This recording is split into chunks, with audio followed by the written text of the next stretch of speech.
Hello बच्चों, आइए इस प्रश्न को पढ़ते हैं। बोला जा रहा है एक समान वेग v से चलती कार का चालक जो है अचानक देखता है कि सामने r दूरी पर एक दीवार है। उसे ब्रेक लगाकर कार को रोकने की कोशिश करनी चाहिए या इसे घुमावदार दीवार के समांतर करने की कोशिश करनी चाहिए। आइए इस प्रश्न की मुख्य अवधारणा की चर्चा करें। मुख्य अवधारणा। चलिए, मान लीजिए कि आपके पास में कोई एक वस्तु है इस तरीके से, ये किसी सतह पे इस तरीके से जा रहा है रगड़ खाते हुए, मान लीजिए v गति से। यहाँ नीचे सतह है इस तरीके से। तो दरअसल क्योंकि ये रगड़ खाता हुआ आगे बढ़ रहा है, तो इसकी गति की विपरीत दिशा में इसके ऊपर घर्षण बल लगेगा पीछे F, और ये F होगा म्यू गुणे n के बराबर। और दिए गए वस्तु के लिए ये क्या है? नियत है। दिए गए वस्तु के लिए क्या है? नियत है।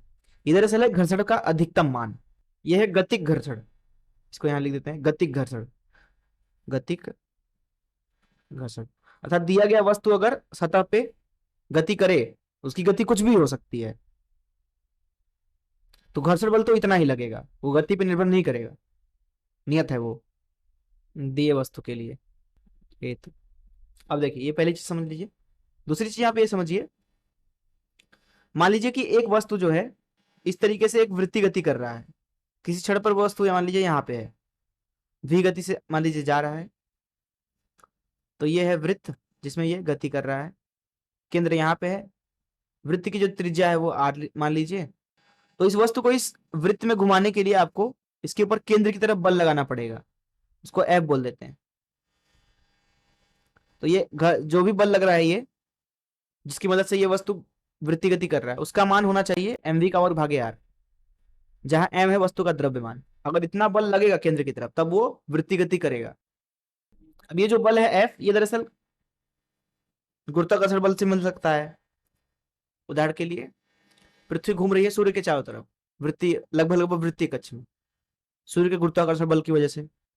या हो सकता है कि ये F बल तनाव बल से मिले। उदाहरण के लिए एक रस्सी से एक वस्तु बंधा हुआ हो और उसको आप पकड़ के हाथ से घुमाएं, तो वस्तु गोल गोल घूमेगी तनाव बल की मदद से। और उदाहरण के लिए ये प्रश्न, इस प्रश्न में जो कार है, गाड़ी, अगर वो गोल गोल घूमते हुए सरकती हुई जाए, तो उस अवस्था में जो ये F है वो दरअसल घर्षण बल होगा। तो इस मुख्य उदाहरण से चलिए प्रश्न को हल करते हैं। देखिए, प्रश्न में दो स्थितियां दी गई हैं। पहली स्थिति के बारे में चर्चा करते हैं। पहली स्थिति है जब हम उसको सीधे सीधे ब्रेक मार देते हैं। ये दीवार है आगे और इधर है कार, इस तरीके से। ठीक है, ये कार है और इस अवस्था में मान लीजिए कि आपने ब्रेक मार दिया। ब्रेक मारने पे जो यहाँ पे गतिक घर्षण बल है वो इसके ऊपर पीछे की दिशा में लगेगा F। इसका वेग मान लीजिए कि v है। और अभी क्या करता है, वो सीधे जाके सोचता है कि मैं कार को मोड़ता नहीं हूं, मैं सीधे ब्रेक मार देता हूं, पहली अवस्था। तो यहाँ पे हम देखेंगे कि कितना दूर जाके ये रुकने वाला है। मान लीजिए कि ये x दूरी जाके रुका। इस अवस्था में जो कार्य है घर्षण बल के द्वारा, उसको लिखा जाएगा ऋण Fx। वहीं आप यहाँ पे लिखोगे जो गति ऊर्जा में परिवर्तन है, क्योंकि x दूरी जाके वो रुक गया, मान लिया ऐसा। अंतिम गति ऊर्जा रुक गया है तो शून्य, ऋण प्रारंभिक गति ऊर्जा 1/2 mv का वर्ग। कार्य ऊर्जा प्रमेय से लिख सकते हैं कि सभी बलों के द्वारा किया गया कार्य गति ऊर्जा में परिवर्तन के बराबर होता है। तो ऋण Fx बराबर होना चाहिए ऋण 1/2 mv के वर्ग के। तो यहां से हम लिखेंगे जो x हो जाएगा वो हो जाएगा mv का वर्ग भागे 2f। इसको समीकरण 1 बोल देते हैं। अब हम दूसरी स्थिति लेते हैं। दूसरी स्थिति में कार को समांतर करना है। समांतर करने का मतलब यह है कि जो कार है वो, कार ड्राइवर क्या करेगा, उसको मोड़ देगा। मतलब कुछ इस तरीके से आएगी कार एक वृत्त में घूमते हुए। वृत्त का केंद्र मान लीजिए इस तरीके से है, तो जो वृत्त है इसकी त्रिज्या है r, ऐसा मान लीजिए। और जो कार आ रहा है इधर से इस तरीके से, उस कार की जो गति है वो मान लीजिए v है। तो ब्रेक मार कर ही कार को घुमाएगा। मान लीजिए सरकती हुई कार वृत्त में घूमती है, क्योंकि उसको समांतर करना है ना दीवार के। तो उस वक्त भी इसके ऊपर इस तरीके से घर्षण बल लगेगा F। और इसको अगर आप ऊपर से देखो, इस तरीके से अगर आप इसको ऊपर से देखोगे तो ये कार जो है एक वृत्तीय गति कर रहा है। मान लीजिए यहाँ पे है कार, ये केंद्र हो गया इसका, और इसके ऊपर घर्षण बल लग रहा है जिसकी वजह से ये सरकता हुआ मुड़ रहा है। तो इधर घर्षण बल लगेगा F, और इसकी गति मान लीजिए है इधर इस तरीके से, कितना है गति V।